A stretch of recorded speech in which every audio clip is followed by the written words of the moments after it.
populating my screen. I'm delighted to be here.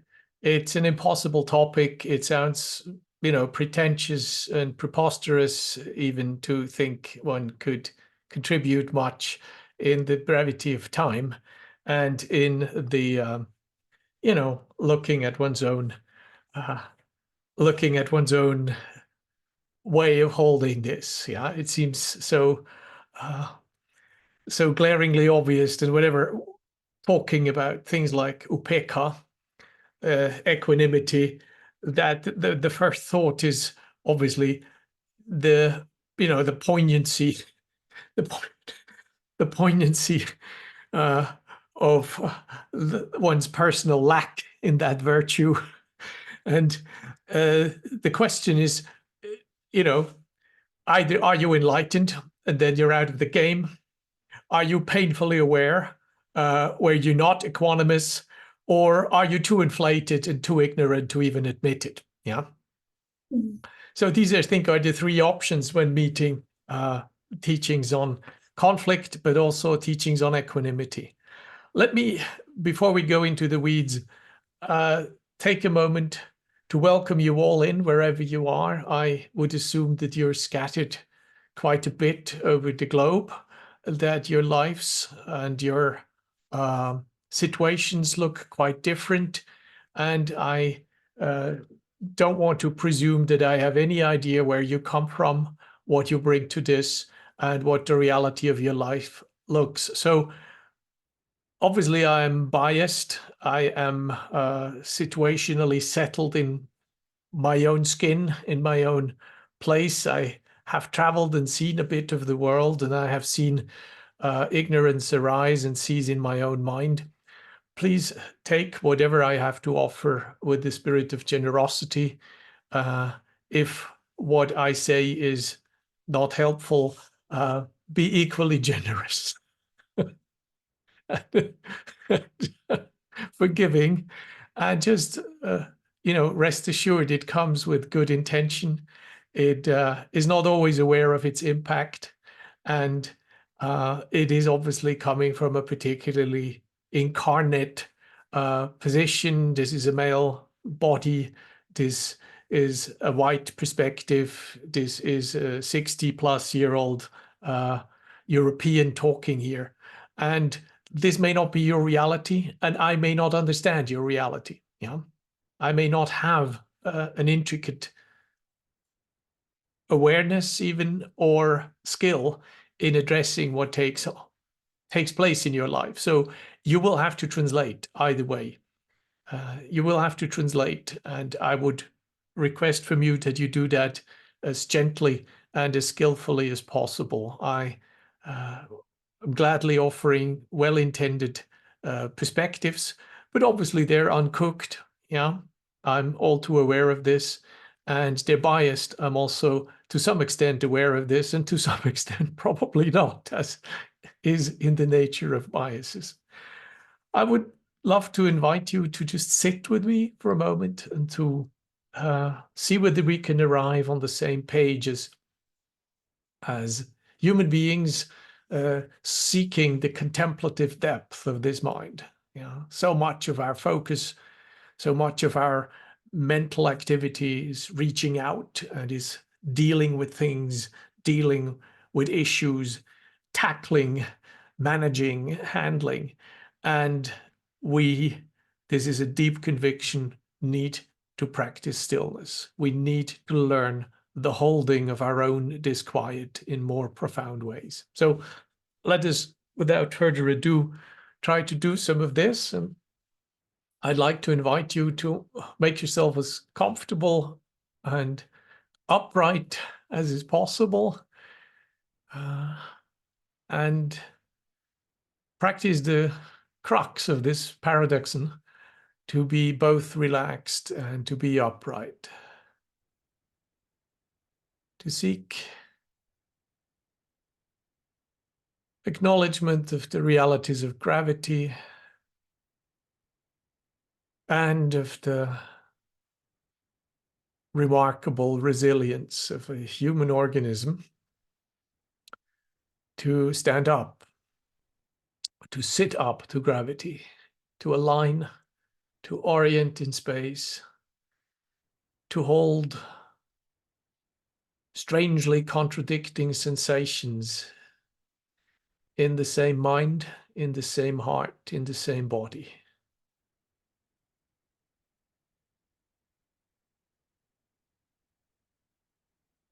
I'm very inspired by a French phenomenologist whose name is Merleau-Ponty. And in one of his key phrases, he has coined the term embodiment in French before it became famous in English. The French version runs as incorporation.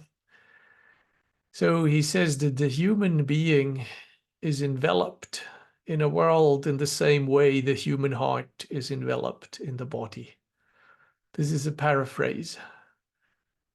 We live in this world as organisms in the same way the human heart lives in this body. Now that is an image to start a contemplation. Being embedded in a world in the same way as a heart is enveloped in an organism that it sustains. So let us take a few deep breaths. Let us seek alignment. Let us seek equilibrium. Let us seek what you so beautifully call in your English language that isn't mine, equipoise.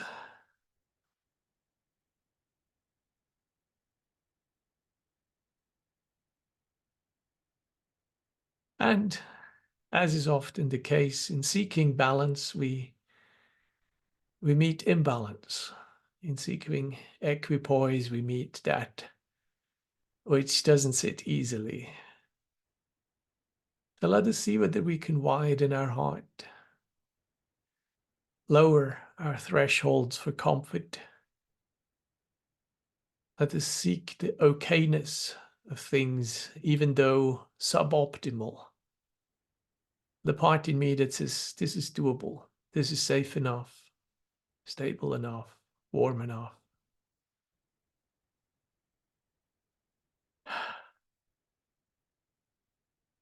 This is doable. The good enoughness of things.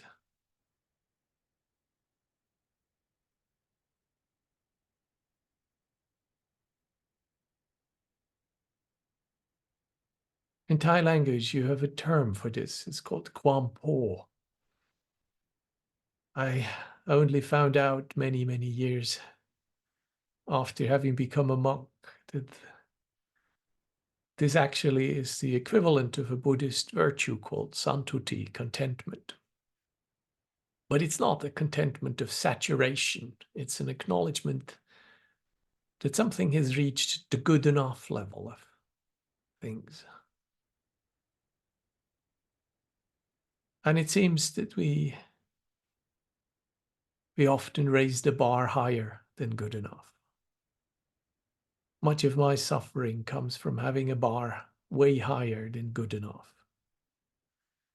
And learning where good enough is helpful. So what is good enough right now for you in sitting here? Feeling your heartbeat, sensing your breath come and go.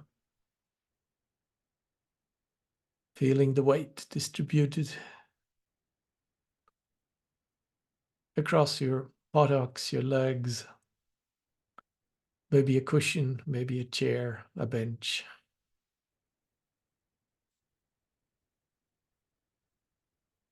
Can I acknowledge good enough?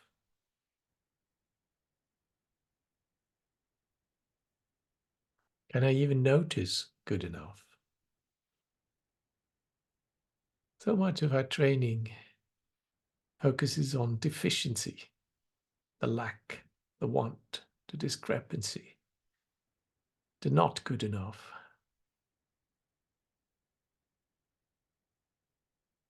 It has something slightly daring to go for good enough. Do not go for the best. not go for top quality.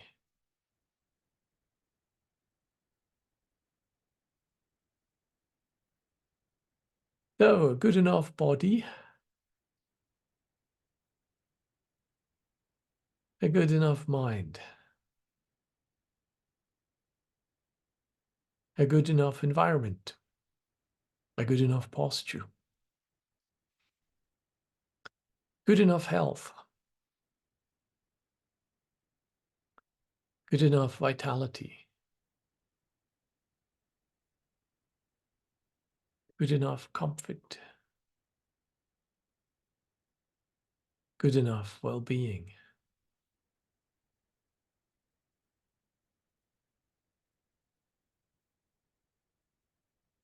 Good enough quietude, good enough friendliness,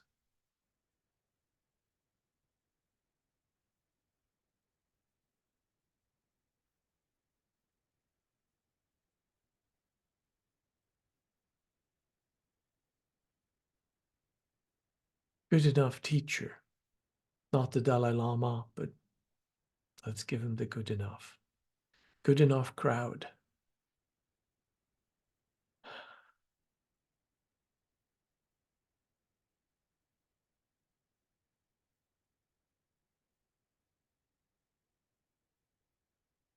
Consciously seeking out that which is doable, plentiful, sufficient.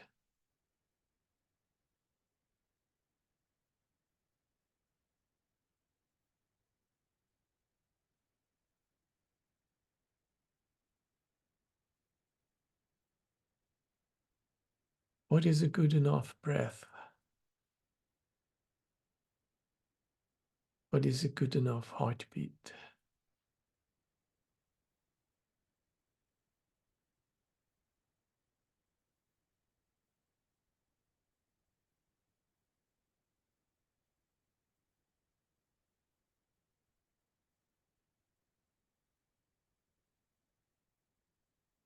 Let us touch into these bodies. Let us fathom for a moment that good enough as somatically as possible.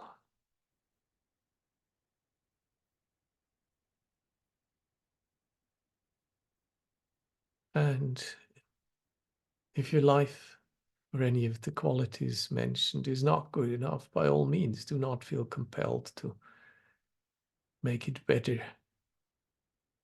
than it is. But if it is good enough, let us not fail in acknowledging so. I don't presume to know for you, but I have a suspicion I'm not alone in often struggling to acknowledge the good enough.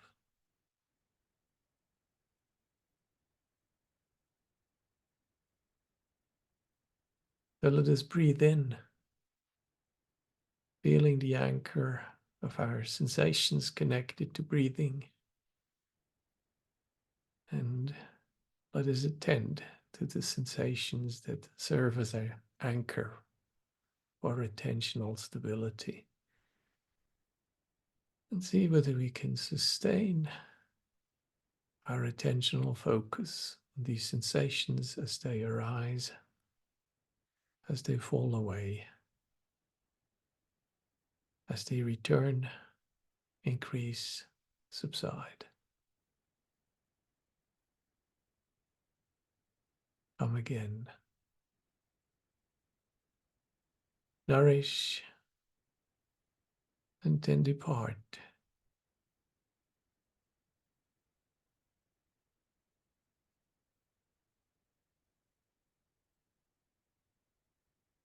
So let us sweeten the mind for a few moments of contemplative, steadying, gently placing our attention on the sensations of breathing, wherever they are most easily felt, in the belly, in your chest, in your nose, or elsewhere that is easier for you. ever so tenderly touching into that sense of sufficiency for human being breathing in a good enough way.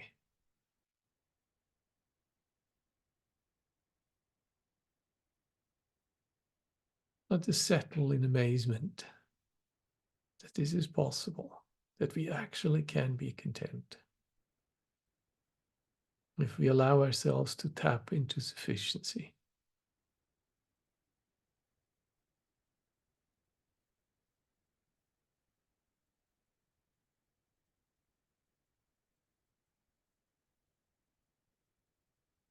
Breathing in, feeling the okayness. Breathing out, spreading that okayness. Breathing in, sensing sufficiency. Breathing out, sharing sufficiency.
So please stretch for a moment.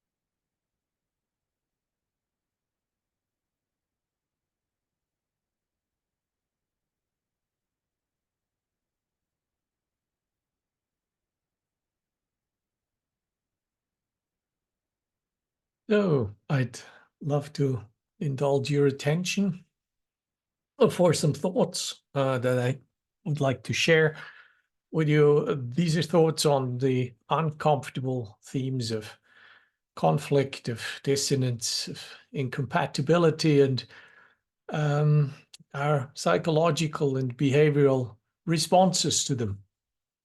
Mm. We Buddhists are generally not very good at conflict.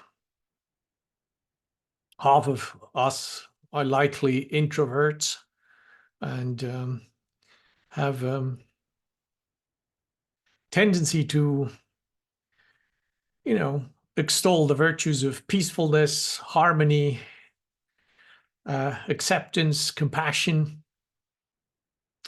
and conflicts really don't go down easily on this one. So, um, unfortunately, we are not spared conflicts because it seems that uh, paradoxes and conflicts and dissonances are baked deeply into human experience. They're even baked into human experience if you don't want to have anything to do with spirituality. But if you do want to have something to do with spirituality, it seems that any form of growth has to do with being able to grow around conflicts, dissonances, and incompatibilities. That seems to be the case. I I don't have any easy solutions for the obvious and current geopolitical conflicts. As much as I can say tonight is that as practitioners of the path, I sense we need to refuse being drawn into narratives that claim the loyalty and solidarity with the suffering of one side, demand that we exclude the needs and the suffering of the other side. That uh, that seems important to me. It's difficult to hold pain of both sides wherever we look.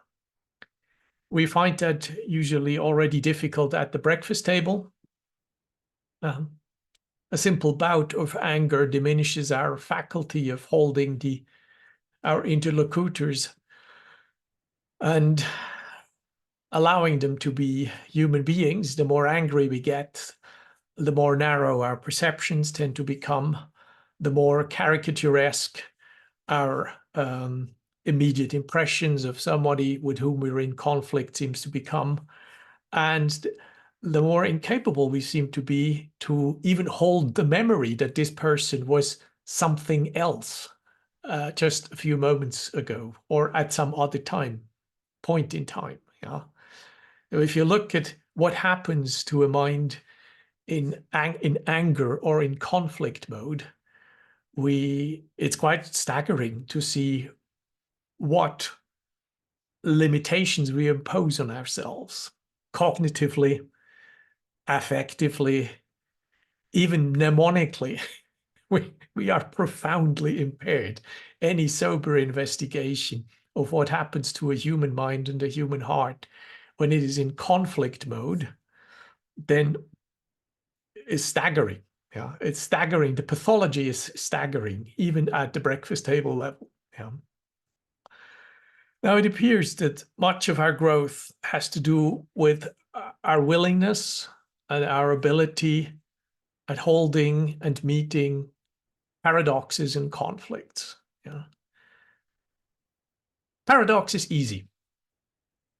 I've started off this meditation session by requesting from you that you both sit upright and relaxed, which, is a perfectly paradoxical injunction, basically, because if we relax, we just lie down. That's probably the maximum relaxation human bodies are capable of. And if we want to sit upright, we have to make effort. So to ask you to both relax and sit upright seems perfectly paradoxical at face value. And you could say, some of you will lie down, some of you just sit up and make the effort, but stop demanding of me that I do both at the same time. Be easy to speak like that. And yet we all know there is more to this. Yeah, there is more to this. Sitting upright and being relaxed has something to do with learning to measure effort. It has something to do with finding out what we usually do. It has something to do with degrees of tension we hold, probably not just in our postures, but also in our lives. Yeah? And by practicing in the crucible of a paradoxical instruction, namely sitting upright and relaxing, helps us become more aware of what we do, of what we face, and of our options, of our patterns, and also of our options. Yeah. And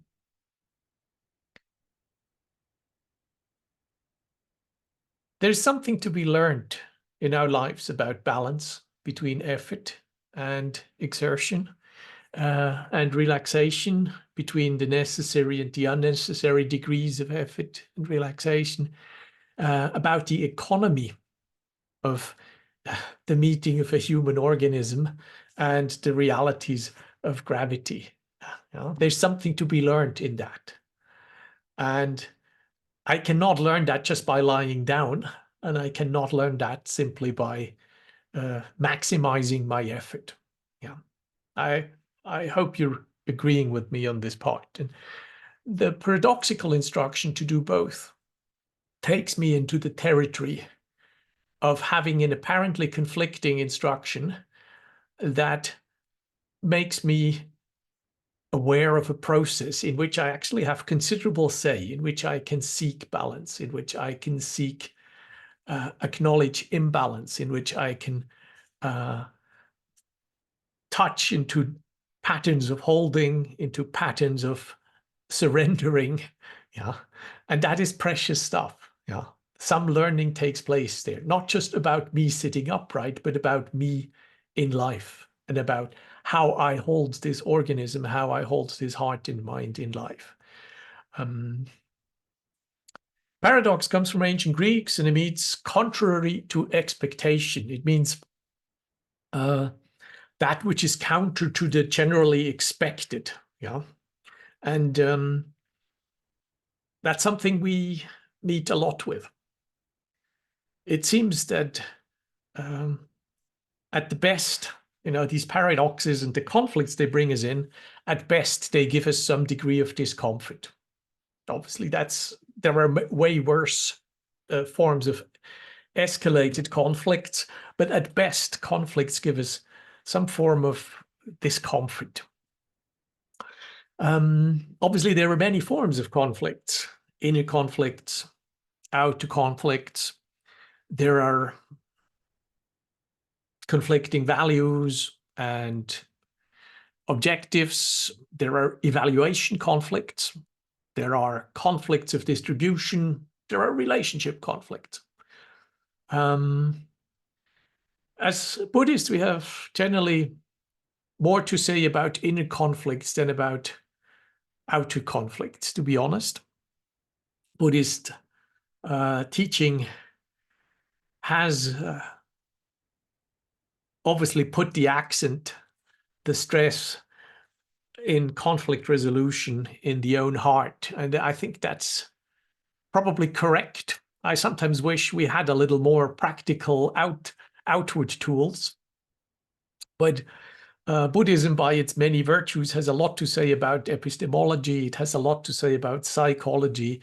It has quite some things to say about grammar and things like that, but it doesn't really have a great theory of probability, or it doesn't really have a game theory, or it doesn't really have a good political theory. In fact, it doesn't even have a theory of emotions, you know, if you look closely. So if you look at how Buddhists have handled the loftiness of their aspirations, you know, framed in the Buddhist teaching, and if you look at the translated outcomes in Buddhist countries, then this can be quite sobering sometimes. You know, I don't know if I have lived many years in Asia. I'm totally grateful to the Thai tradition that has hosted me, looked after me, fed me, taught me, tolerated me, allowed me to practice. And yet I have no doubt that the translation of Buddhist values in a country that prides itself for 1,500 years of Buddhism like Thailand leaves a lot to be desired, okay? And I'm not quite willing to be in a sufficiency mind there, yeah, to be honest with you. If we're looking for division, how Buddhist values could be translated, I have a feeling we're not quite at sufficiency level, to be honest. I would say the same thing about many Buddhist countries. In fact, most Buddhist countries. Most of them are not something that I think we should take as models of how the loftiness of Buddhist values are to be translated into the realpolitik of say nation states. There are a lot of gaps there, yeah, and I think we probably shouldn't give up too quickly on good old-fashioned Enlightenment values when adopting Buddhist inspirations. The notion of statesmanship is a lot less impressive than what I have met on an individual, on an institutional level in Buddhist countries when I have encountered Buddhist practitioners and Buddhist institutions. The nationhood is a lot less inspiring. So I think it's probably good if we don't throw overboard everything that we have fought for many hundred years in arriving at something called enlightenment in a Western sense. Yeah, there are some good and hard-won fruits in there, which we shouldn't give up too easily. So what can we do with conflicts? What can we do if we encounter conflict? Let me read you something by a man I deeply admire before I go into more details. What I have to read to you is from a Trappist monk. Is a famous Trappist monk. Is no longer with us for quite some time, and he wrote what I have to read to you somewhere in the mid-60s. So he, in his Conjectures of a Guilty Bystander, Thomas Merton has following to say. This is a Trappist monk living in Kentucky and having a complicated daily program. I don't know if you know anything about Trappists. They don't have much stretches in their day. Okay, they do many things during the day, but most of the things they do, including sleep, at not very long stretches. So he has to say something about the psychology of crisis and change. The fear of change is the fear of disruption, the disintegration of one's own inner unity and the unity of one's accustomed world. These two are inseparable. A personal crisis occurs when one becomes aware of apparently irreconcilable opposites in oneself. In the tension between them If the tension between them is strong enough, one can no longer keep himself together. Their personal unity is fractured. There are various pathological ways of trying to handle the fracture. For instance, reconstructing a unity built on one half of the opposition and projecting the unacceptable half upon the world and upon other people. Then the half of oneself that is still acceptable becomes right, and the rest of the world becomes wrong. If the conflict is intense, then the outer world, other people, other societies are regarded as heretical, malicious, subversive, demonic, etc. A personal crisis is creative and salutary if one can accept the conflict and restore unity on a higher level, incorporating the opposed elements in a higher unity. One thus becomes more complete, a more developed person, capable of wider understanding, empathy, and love for others, etc. All this is familiar. What is less familiar is the fact that crisis becomes constant and permanent when a person allows themselves to be preoccupied before all else with holding themselves together with their own inner unity. This is one of the great dangers of the enclosed contemplative life for weak and introspective minds, precisely the ones who seem most drawn to it. Basically, one who is obsessed with their own inner unity is failing to face their disunion with God and with other men, for it is in union with others that our inner unity is naturally and easily established. To be preoccupied with achieving inner unity first and then going on to love others is to follow a logic of disruption which is contrary to life.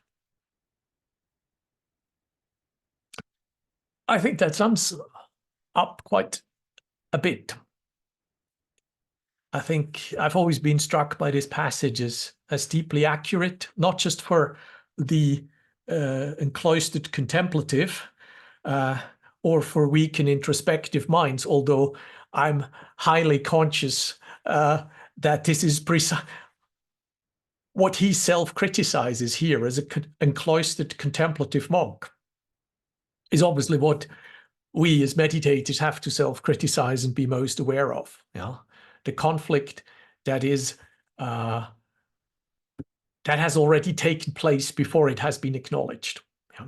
The conflict that, because any conflict is uncomfortable, has been handled unconsciously, has been not held, but is actually secretly riding us. Yeah. Whatever we are unwilling to hold, that is gripping us. Yeah, that's the simple contemplative insight. What I am not willing to hold, what I am not willing to open up to, what I am not willing to own and acknowledge, that is becoming the organizing principle in my psychological household. And that organizing principle will organize my energies and strategize around, and these energies will be strategized around the non-acknowledgement of that conflict, of that dissonance. Now, that is not so easy, because obviously opening and widening and deepening our understanding brings us into overt paradoxical situations. We want to become peaceful. That's why we meditate. And what do we meet when we try to become peaceful by meditating? We meet the parts which are not peaceful. Yeah? We want to become more friendly, spread metta, go on metta retreats. And there, lo and behold, we meet the bits in us that say, not him, not them. Yeah. It's easy to have metta for 1 billion people who are not here. And the people who are here and that I find difficult often take a lot more work than the ones who, are delightfully far away, and I can easily wrap them in my friendly and benevolent metta. But wrapping my opposing interlocutor at the breakfast table or at the board meeting into that kindness and, untrammeled benevolence seems a lot harder. Yeah. I see some of you smiling. This is obviously an incriminating evidence, and I think you betray yourself by this. But I also take heart that I'm not alone in my experience. So what can we do? How can we be with conflict without making a catastrophe out of it? Yeah. Conflict not as catastrophe, but conflict as a way to grow. Conflict as what Merton calls salutary. I can't use that word anymore, but he obviously still can in the 60s. Yeah. So I would like to hold up the flag for a virtue, one of the most misunderstood Buddhist virtue. The virtue is called upekkha in Pali language. And the story goes, this is about equanimity, and it's about staying calm and cool in the face of adversity and vicissitudes, particularly the what Tibetan tradition calls the 8 worldly winds. That is all true. But there is more to upekkha. The word upaikshati, that's the verb form, means to look down upon and across. Yeah. It means an impartial stance. It is a position in which a panoramic perspective is possible. Okay. It doesn't mean an aloofness and sort of dissociated, split off perspective where things don't matter because I'm out of the game. That is its near enemy. That would be called indifference. Unfortunately, in Pali, also called upekkha. But the upekkha that is famous, and upekkha, generally translated as equanimity, is a brahmavihara. First and foremost, it's a brahmavihara. It's a relational quality, okay? Brahmaviharas are not just mind states, as some of the commentaries want to tell us. They're not just things we do in meditation. They're things we do with humans. They're first and foremost relational qualities. Even upekkha, even equanimity is a relational quality. But there is more to upekkha. We don't have proper good translation of it. We have various terms. So equanimity is good enough, but it doesn't do justice to the emotional dimension of it. So the emotional dimension of upekkha is serenity. Yeah? That's an important piece.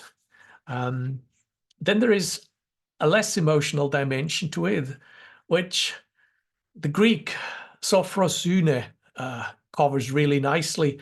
The English prudence sounds a little rational to me, but as a non-native speaker, I don't trust my opinions there. It speaks of a composure, a quality that is about consideredness and that allows the mind to retain the upper hand, particularly in difficult or delicate situations. It's something like the rational aspect of inner calm, okay? It is connected with understanding in Buddhist teaching, clearly connected with understanding. The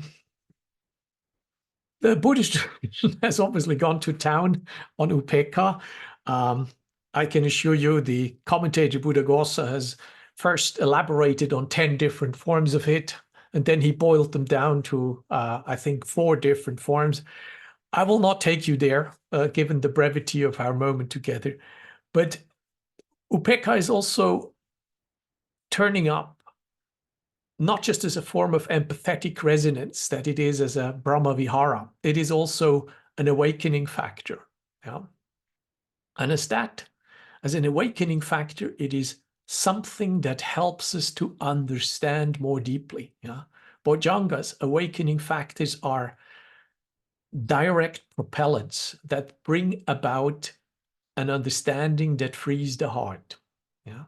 So upekkha has another twang, and that twang has definitely to do with impartiality, seeing evenly over things, holding differing needs or apparently conflicting needs evenly, being able of holding and engaging with apparently mutually exclusive demands or statements or realities. Okay.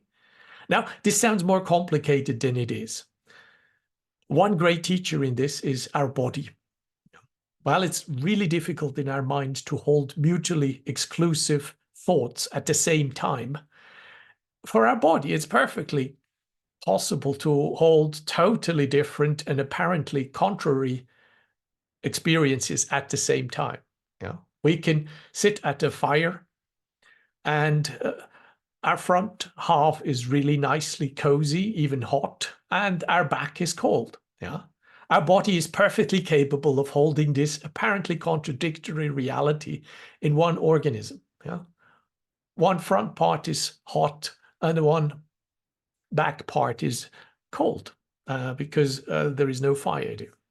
We can be relaxed in certain parts of our bodies and completely taut in other parts of our body. Yeah. So our bodies are great teachers when it comes to looking for practical examples for upekkha. One aspect of upekkha is the willingness to bear the difficult. Yeah.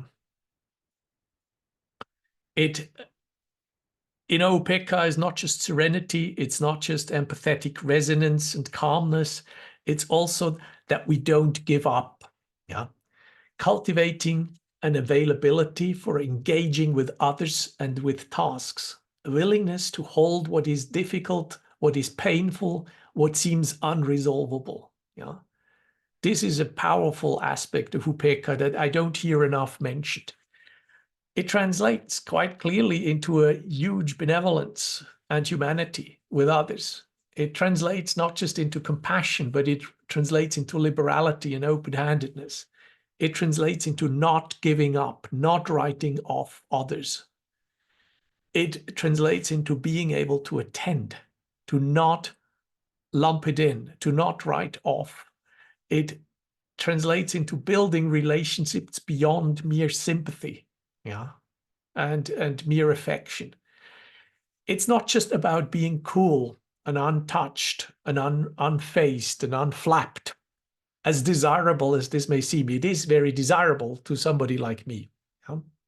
I've always envied people who are not passionate and who are calm and and display mafia-like coolness. Yeah. That's not the Buddha's vision, but I would have been willing to take even the mafia-like coolness. Yeah. Because it'd be very nice. Nobody takes you serious if you're a hot shot. Nobody takes you serious if you get angry. As much as they may admire you for your fire, as much as they may secretly envy you for your moral indignation, generally they don't take you serious, and that's really annoying. Particularly if you know you're right. Yeah, it's particularly annoying that they don't have to take you serious despite you being right and despite you knowing that you're right, just because you happen to be a bit loud or a bit off the charts or a bit passionate or a bit angry. Yeah. The sufferers amongst you will recognize that particular form of dukkha. So mafia-like coolness would have been totally acceptable at any time in my life, frankly. Yeah. But the willingness to bear what is difficult and to not give up is a powerful virtue that I have seen in human beings, that I have seen in some of my teachers, and that I frankly I owe their virtue my being here. Yeah, if they had given up on me, and I wasn't always promising, it's quite presentable what you see now, but I tell you, this wasn't. You may find it even now slightly flawed, but I can assure you it wasn't better 40 years ago when this project started. So upekkha as the unceasing willingness to engage. And then we have upekkha as that which bears and is willing to be with the difficult. Therapists and responders and anybody who is faced with lots of amassed suffering in their lives will know this. It's important that we find a place in ourselves where we don't feel we need to fix, where we can handle our sense of limitation, where we can acknowledge boundaries of me and of you, where we can acknowledge that there are things I cannot change. And this is not my fault. That there is an ownership of both past and present, that to know that I can know my conditioning, I do not have to repeat the past. To know that there are possibilities for healing and transformation, even when things look hopeless. That there is a perfect or even a sufficient in this moment, that all conditions, however dreadful they look, allow for transformation and some form of healing. Even if it doesn't look like that to me, even if I can't fathom that this is possible. It's interesting, in the Brahma Viharas, we have no wishes. So if we translate these Brahma Viharas in wishes, then it's very easy. Metta is the wish that all beings may be happy. Karuna is the wish that all beings may be free from suffering. Mudita is the wish that all beings see the fruition of their efforts and that they're not parted from whatever goodness that has accrued in their life. But for upekkha, we don't have wishes. For upekkha, we have the contemplation of accountability. We have the contemplation that we are the owners of our actions. We are the heirs to our actions, as the monastic tradition recites, that we are born of our actions, that we are related through actions, that we have my actions as my arbitrator. Whatever I do, for good or for unskillful, of that I will become the heir. That doesn't mean we have to respond with lack of compassion and just say, so that you got this illness, this diagnosis, that was your own doing. Sorry, not my building site. That's not compassion, and that's not upekkha. It's the opposite of them, both of them. It's cruel, and it's some form of Buddhist determinism. The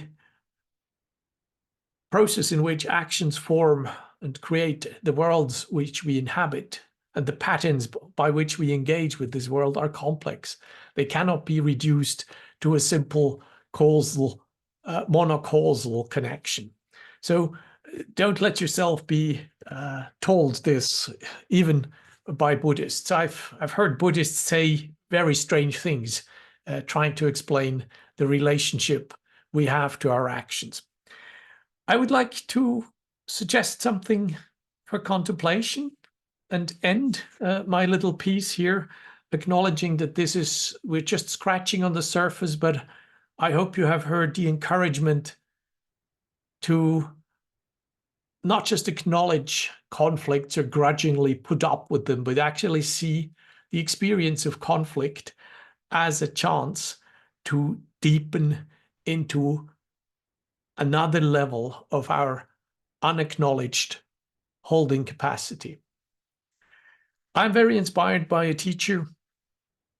His name is Gampopa.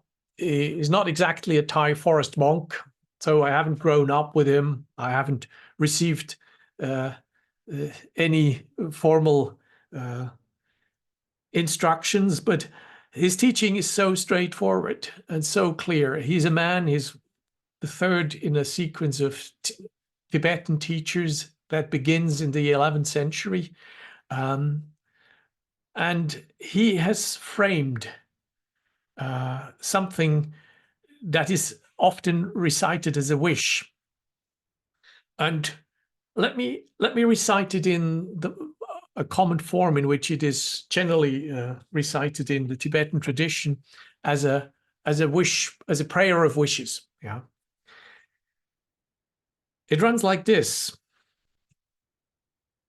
Let me put this on your screen. So, grant your blessings that my mind may follow the Dharma.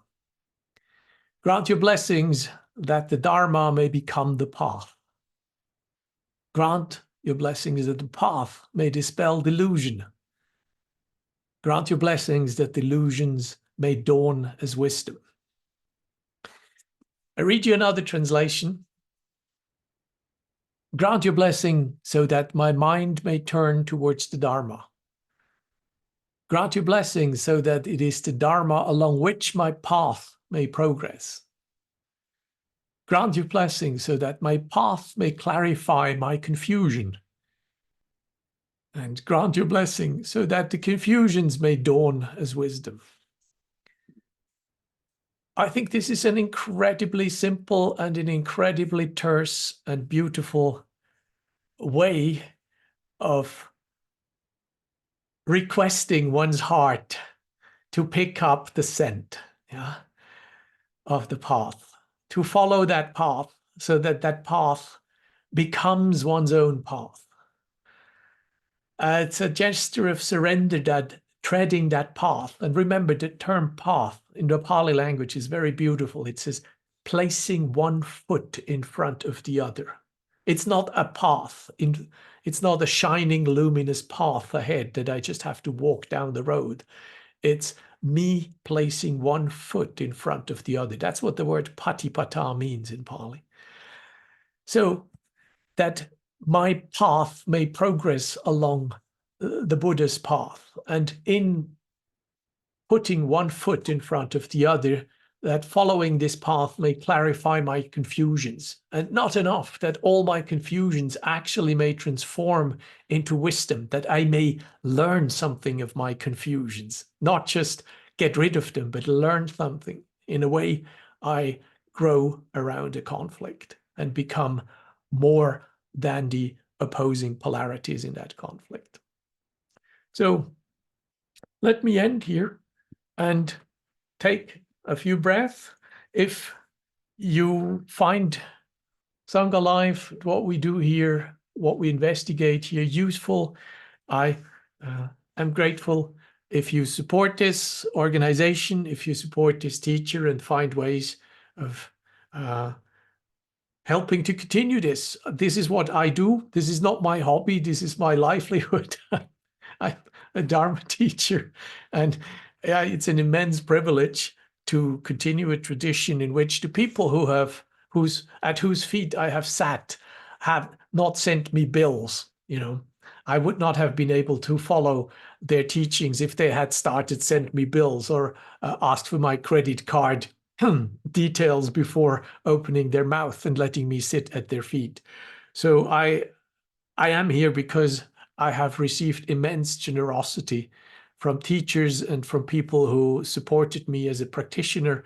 And the beauty of this is that this is continued. I'm in my, it's almost 19 years since I have left the monastic fold, and my life has continued to an overwhelming extent on the basis of donations and generosity. So if you find it in yourself and you have the means, I think Marine has told you how to do this. Yeah. Let me see whether I can open up. I'll switch on the chat function and hand over to Marine quickly and see, are there questions? I haven't looked, to be honest with you. There are no questions in the chat at this moment, but people, if you have them, you can raise your digital hand or type them in the chat at this time. Yeah. I love questions about Buddhism. I have many opinions about other things, but preferably about Buddhism, Buddhist practice, contemplative things. Yeah.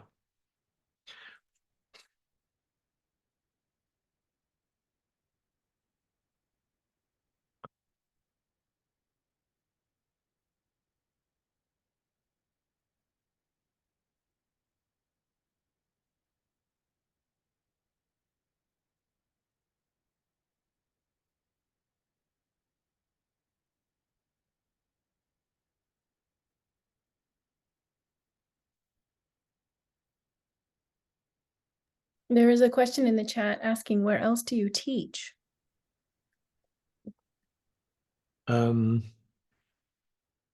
I assume you refer to my English-speaking teaching. I generally am in IMS at the East Coast for a retreat and a study program at the Barry Center for Buddhist Studies. I am part of Bodhi College, which has a number of teaching activities in online teaching activities, but also on-site teaching activities in mainland Europe, Netherlands, Germany, Switzerland. But I don't know where you are, Jan, but the online activities are easily found on the Bodhi College website.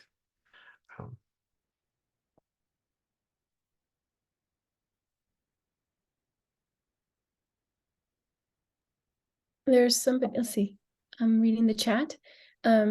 Charles Lee wrote, you mentioned contentment in your guidance. What do you see as the difference between contentment and complacency? Good one. I would think complacency is based on what Buddhist tradition would call mana, a form of conceit. Yeah, it is a self-statement on the basis of a comparison. In that occasion, probably a comparison of superiority with somebody else. While contentment has something to do with need and the acknowledgement that need is being met to a sufficient degree. Okay, so the virtue of santuti, of contentment, does not hinge on an interpersonal comparison with others, whereby I kind of look smugly over to my competitor and see that I'm ahead. Yeah. The contentment is an acknowledgement that needs that I have are satisfied to a degree of okayness. Huh? Would that make sense?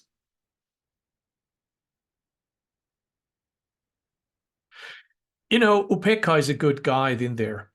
To be honest with you, Upeka is not just a Buddhist invention. Yeah, the Buddha gave lots of strategies to deal with forms of conflict. I have skipped over all of this, but many cultures and many religions have throughout the ages understood that we cannot find our salvation in power or in control, in kindness, autonomy, influence, competence, or other qualities. In all times, in most cultures, people bear witness to the fact that happiness cannot be planned, it cannot be forced, nor can it be produced by reason. Yeah, we need an attitude towards the inarguables, the vicissitudes of our lives, towards all that is that which remains unavailable and immovable, and that we need a refuge, something that promises resilience even when our lives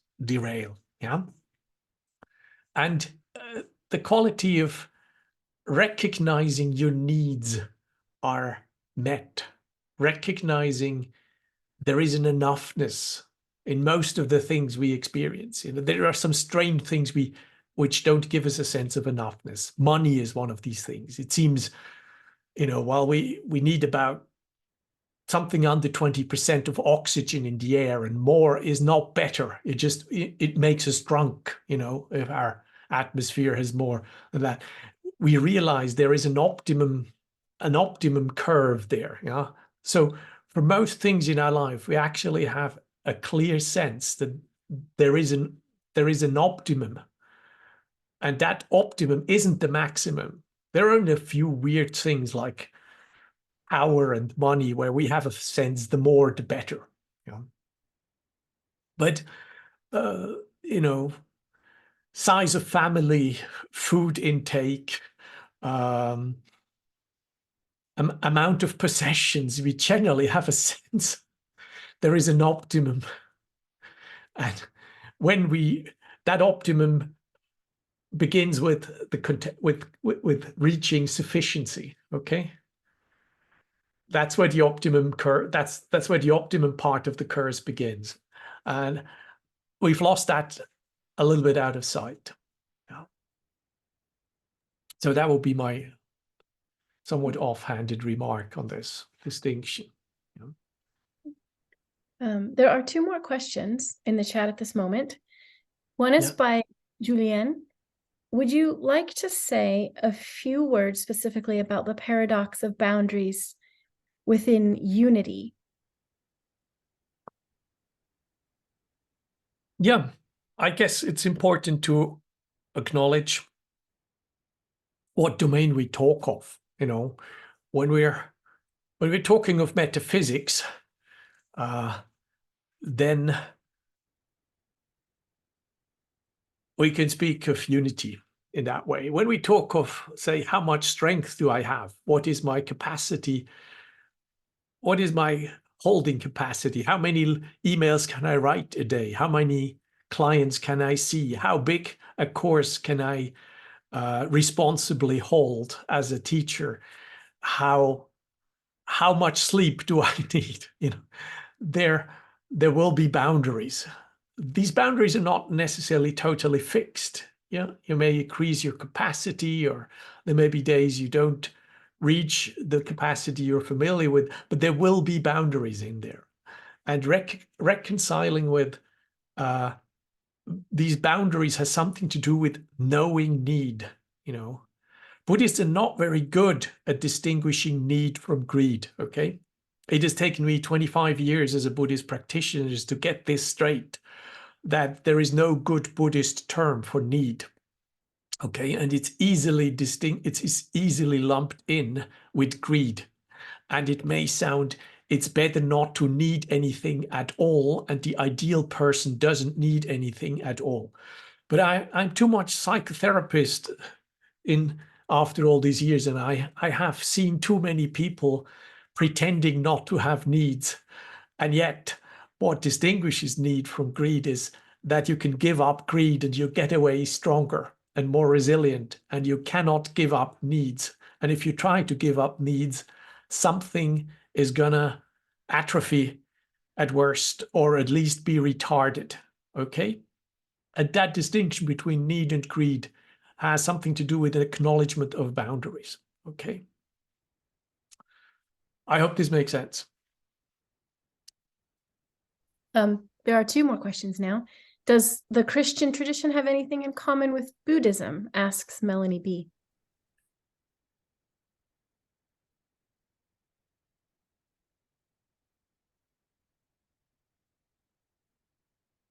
Look, I obviously can only give you a biased Buddhist take on this, but since I have grown up as a Christian and at some time tried to be a good one at that, I can give you my 2 cents. Yes, it has lots to do with Buddhism.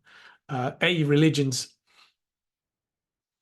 sometimes are a lot less different from each other than they pretend. Insofar as religions, and this may be unchristian to say that, religions are made by humans, okay? We have a vision, and, you know, that vision sometimes undergoes considerable changes in the hands of religion, yeah? So, you know, the guy who kicked over the stalls in the temple and the guy who decided that popes are infallible, we're not quite the same guys. Okay, something has happened in between there. Buddhists the same have also some discrepancies. It's a little less known here in the West, but the more you know about Buddhist history, the more these histories actually begin to resemble each other. Frighteningly so sometimes. And both of these religions deal with human ignorance. They deal with human greed. They deal with human anger, and they have acknowledged that this human being is perfectible. They differ a little bit in strategies and conceptualization of how to go about this, but There's a huge valuing of ethics in both of them. There is a huge valuing of compassion in both of them. And if you look closely, you find remarkable parallels time and again, you know, in many, many of the religions, not just in Christianity and Buddhism. Obviously, the notion of, you know, the divine is somewhat different. In Buddhism, the basic notion is if you understand that you don't exist, and if you don't understand that you're not separated from the divine, then you're basically good. And in Christianity, if I got that correct, it means you you feel different from God, and then you recognize that God loves you the more, the farther you feel out there on a limb. And when you finally let that in, and when you trust that, the apparent conflict also has fallen away. But this may not be a theologically very sound interpretation, so take it with a pinch of salt. And we have one more question that I see in the chat by Arpita. It says, can you say something about conflict resolution with others? It seems like you've addressed conflict within ourselves, but I need some more practical advice about resolving conflict with others. Thank you. Yeah, let me tell you something, Arpita, about a piece of advice that is not well known. The Buddhist monastic code has, and remember, the Buddha did not live in peaceful times, and the people whom we read in the suttas, you know, listen to a teaching of the Buddha and then get enlightened by listening to this. If you look at the 5, or depending on how you count, 6 books of the monastic discipline, you find lots and lots and lots of stories how this monastic discipline has come about. And usually it has come about that people who were not monks complained about people who were monks and later nuns, and they felt that these people, monks and nuns, behaved in ways that were not appropriate for spiritual seekers. And the Buddha then generally called these people, the monastics, in front of him and basically investigated the matter and usually rebuked them and often put down a regulation at the end of that incident. So most of monastic rules have come about through complaints by non-monastic supporters of the monastic community. As already that is an interesting fact. And in these monastic rules, you have rules for the monastic community to arrive at settlements, settlements of conflict, obviously. And it's interesting that the settling of issues, as this is called, uses, you know, if you read through these, they need more explanation than I could give you here. But when you read through these, all of them are conducted with the help of a community, okay? Conflicting parties are not left to themselves, okay? They're not left to their own devices. They're not left to their polarity and de-escalation, which is well documented, yeah? So the first thing is that conflict needs to be held by a bigger body. In the case of the settlements for monastics, it's the monastic community that assembles and holds these opposing parties. I mean, the first one is very clear. These people are made to talk to each other according to a certain set of rules. You know, they can't interrupt, and they are doing this talking in the space held by a larger community. Number 5 of these settlements is a majority decision. Remember, number 5, these are listed in descending order. So the majority decision is only the 5th of possible strategies how you can settle disputes amongst your community. If at all possible, you should try to hash these out and come to consensus decisions. But obviously, conflicting parties are not good at consensus. Yeah, they need help. So all of these settlement are held within the framework, within the cradle of the community. And that seems so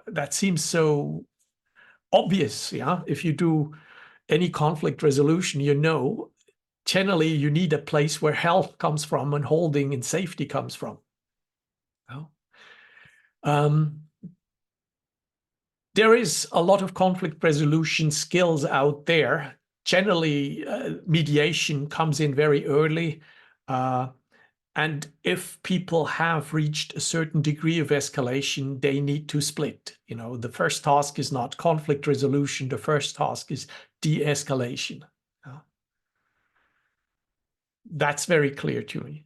And there is a lot of received wisdom in this, escalation stages, and what stage is mediation possible, what stage, conflicting parties need to be separated, and time needs to elapse, and safety needs to be created before any negotiation can take place.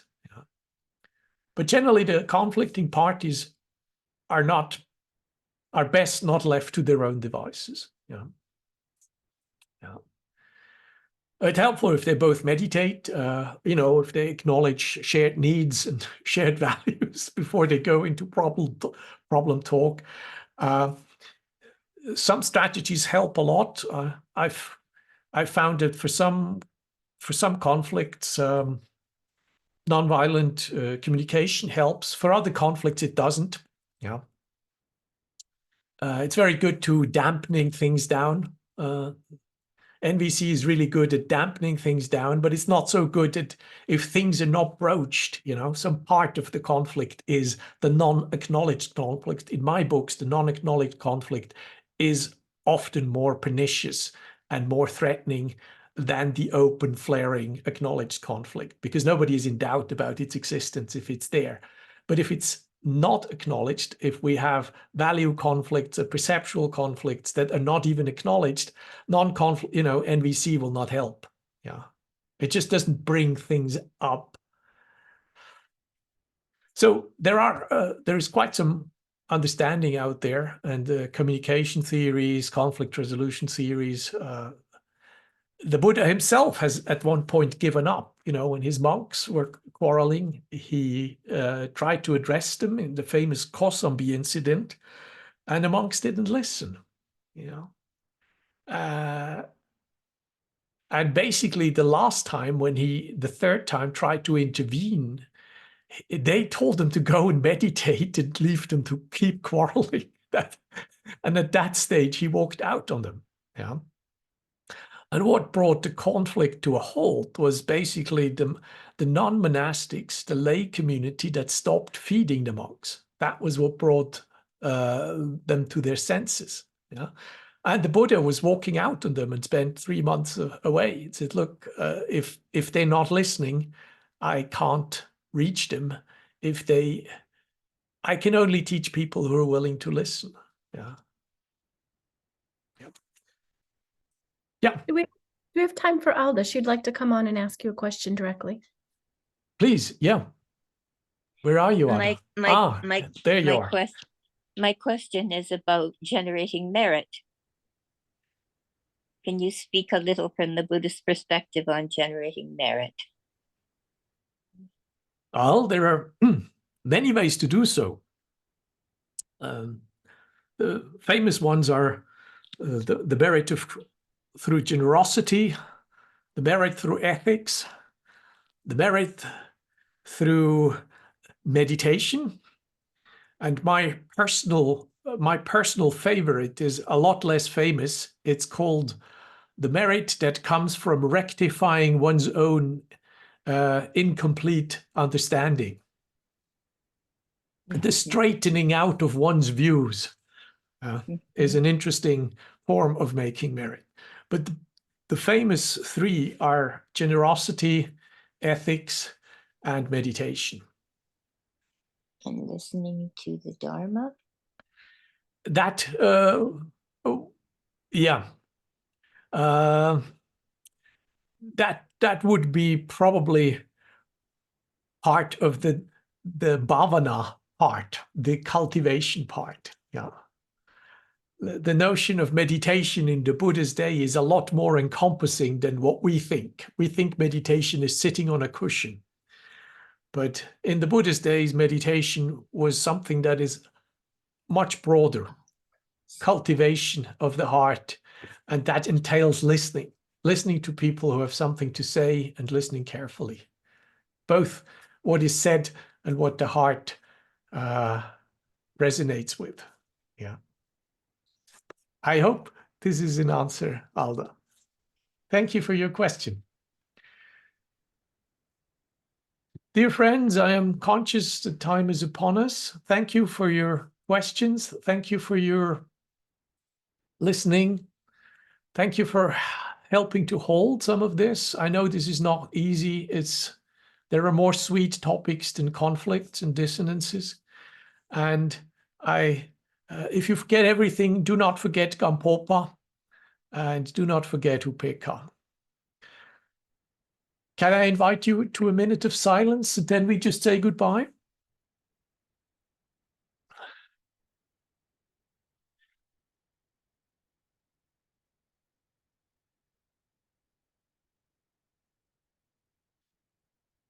Let us acknowledge the goodness that takes place in our lives.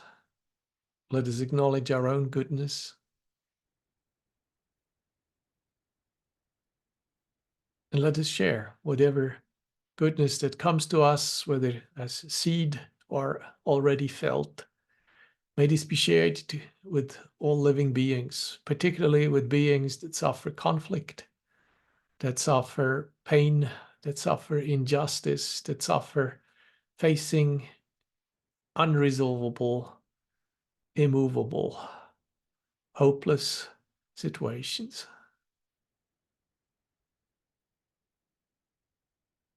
Amen.